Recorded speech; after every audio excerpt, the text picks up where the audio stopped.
এইটো হৈছে কচু বাগান। হা ইমান ভিতৰত গাঁওখন, বাপৰে।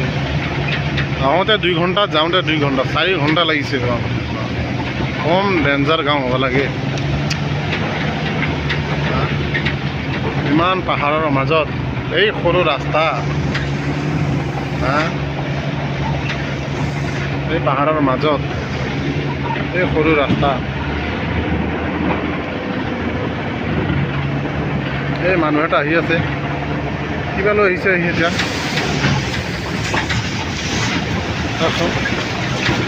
এই ৰাস্তা, এই মাছ, এখন কচু বাগান হৈছে। কচু ইয়াত মানে কচু এটা সময়ত তামাম আছিল, সেইটো কাৰণে এই বাগানখন কচু বাগান থাকিল না। এটা সময়ত এইটো ঘূলি ঘূলি তামাম কচু। আৰু আমাৰ আছে এইটো পুতুল মাঝি।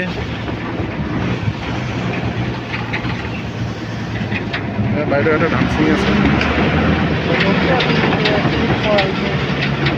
ধান ছিঙি আছে।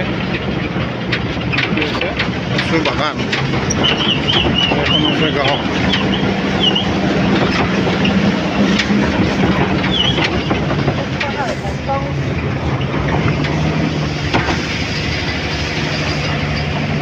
কচু বাগান, ইয়াত কেইটামান ঘৰ আছে। কচুতলি